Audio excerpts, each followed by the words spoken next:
उत्तराखंड के मुख्यमंत्री पुष्कर सिंह धामी ने हल्द्वानी के चोरगलिया में आयोजित बीजेपी की महत्वपूर्ण संगठनात्मक बैठक में हिस्सा लिया। नौधौरगढ़ पैलेस रिजॉर्ट में आयोजित इस बैठक में कुमाऊं मंडल के जिलाध्यक्षों और मंडल अध्यक्षों समेत कई बीजेपी पदाधिकारी मौजूद रहे। मुख्यमंत्री के पहुंचने पर पार्टी कार्यकर्ताओं ने उनका जोरदार स्वागत किया।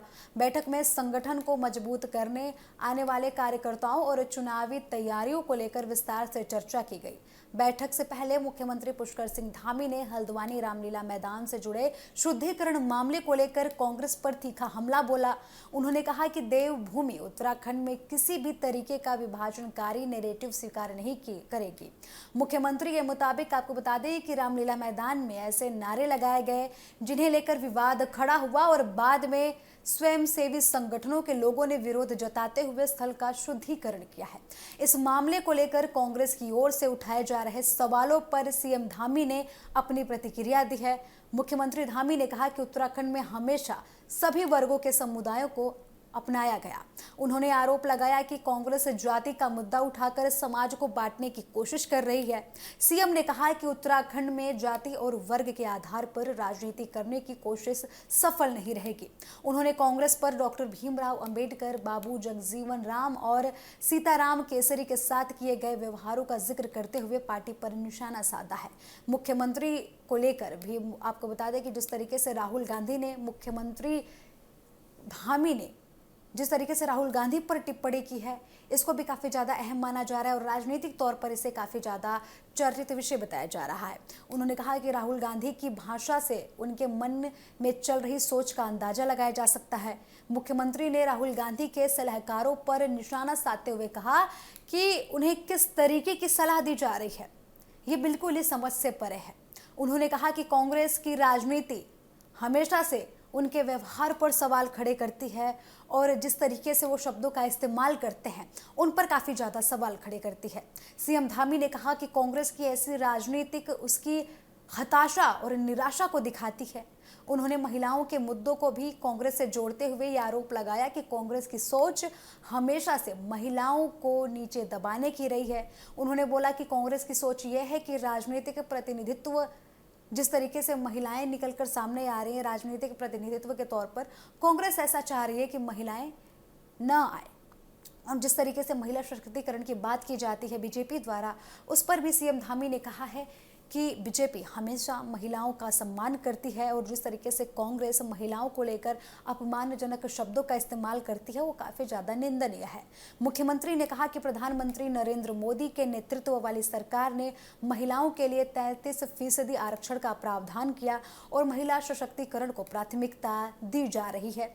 इस दौरान मुख्यमंत्री ने कांग्रेस के राष्ट्रीय अध्यक्ष मल्लिकार्जुन खड़गे की रैली पर भी कई सवाल उठाए। उन्होंने बोला कि रामलीला मैदान में हुए विवाद को राजनीतिक मुद्दा बनाया जा रहा है। उनका ये कहना था कि ऐसे मामलों में समाज को बांटने के बजाय सभी राजनीतिक दलों को सामाजिक सौंदर्य को बनाए रखना चाहिए और जिस तरीके से समाज एकजुट होकर लोगों की मदद करता है या फिर आपस में ही जो उनके बीच समन्वय रहता है, इस पर राजनीतिक पार्टियों को ध्यान देना चाहिए। सीएम ने कहा कि उत्तराखंड की पहचान जिस तरीके से निकलकर सामने आ रही है और जिस तरीके से उत्तराखंड अपने नए आयामों पे आगे बढ़ रहा है और शांतिपूर्ण और समावेशी समाज के तरीके से खुद को दुनिया के सामने पेश कर रहा है, वो सराहनीय है। और जिस तरीके से उन्होंने बोला कि राजनीति कांग्रेस द्वारा की जा रही है वो बिल्कुल ही उत्तराखंड में स्वीकार नहीं की जाएगी। वहीं आपको बता दें कि बीजेपी की संगठनात्मक बैठक में मुख्यमंत्री धामी ने पार्टी पदाधिकारियों के साथ संगठन को मजबूत करने की रणनीति पर भी चर्चा की। जिला अध्यक्षकों और मंडल अध्यक्षकों से आगामी कार्यक्रमों को लेकर जानकारी ली गई। पार्टी के जमीनी संगठन को मजबूत करने और कार्यकर्ताओं के बीच बेहतर समन्वय बनाने पर भी जोर दिया गया। तो कुल मिलाकर हल्द्वानी में बीजेपी की बैठक के साथ साथ शुद्धिकरण विवाद को लेकर मुख्यमंत्री धामी के बयान ने उत्तराखंड की सियासत को और भी ज्यादा गर्मा दिया है।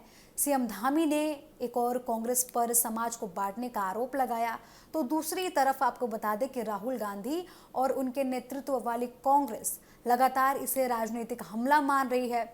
और जिस तरीके के बयान निकलकर सामने आए थे कांग्रेस के नेताओं द्वारा, मल्लिकार्जुन खड़गे द्वारा, उसे लेकर राजनीतिक तौर पर ये मामला और भी ज़्यादा बढ़ गया था, क्योंकि मल्लिकार्जुन खड़गे ने सदन में ये बोला था कि जो घटना हल्द्वानी में हुई थी वो उन्हें छुआछूत की याद दिलाती है, जो काफ़ी ज़्यादा शर्मनाक है। लेकिन इस पर सीएम धामी ने बोला है कि जिस तरीके के नारे वहाँ पर रैली में लगाए गए वो समाज को बांटने वाले थे, धार्मिक नज़रिए से वो नारे जो है बेहद संवेदनशील थे जो उस रैली के द्वारा लगाए गए। और उन्होंने बोला है कि इस तरीके की राजनीति उत्तराखंड में बर्दाश्त नहीं की जाएगी। अब मुख्यमंत्री के इन बयानों पर कांग्रेस की ओर से क्या प्रतिक्रिया निकलकर सामने आती है, इस पर सबकी निगाहें टिकी हुई हैं। मुख्यमंत्री पुष्कर सिंह धामी ने क्या कुछ कहा, सुनिए। एक तो मैं आपको बताऊं कि जो खड़गे जी की रैली थी, खड़गे जी बड़े सम्मानित नेता हैं, उनकी वरिष्ठता का हम लोग बहुत आदर करते हैं।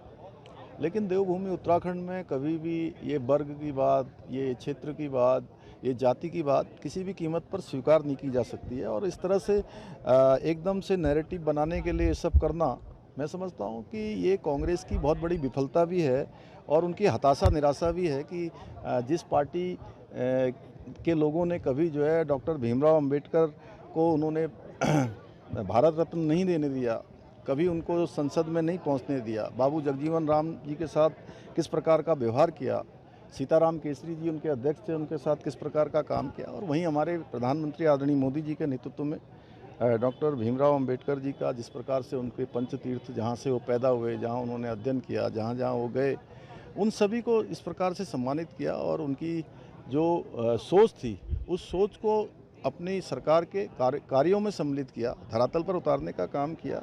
उत्तराखंड देवभूमि है, इस देवभूमि ने सभी को आत्मसात किया है, सभी को गले लगाया है, सभी को अपनाया है। और खड़गे जी और कांग्रेस का ये कहना, मैं समझता हूँ उनकी हताशा, निराशा और एक दलित एंगल देना बहुत दुर्भाग्यपूर्ण है। जबकि वहाँ पर जो हमने जानकारी करी तो इस प्रकार के धार्मिक उन्माद के नारे लगाए गए। मैंने क्या कहा? धार्मिक उन्माद के नारे लगाए गए और उसके बाद लोगों में स्वतः रिएक्शन हुआ कि उन स्वयंसेवी धार्मिक संगठन आगे आए और उन संगठनों के लोगों ने जाकर वहाँ पर शुद्धिकरण किया। शुद्धिकरण इस बात का किया कि वो रामलीला का पवित्र मंचन वहाँ पर होता था, भगवान राम का स्थान है, वहाँ प्रत्येक वर्ष रामलीला होती है, धार्मिक आयोजन होते हैं।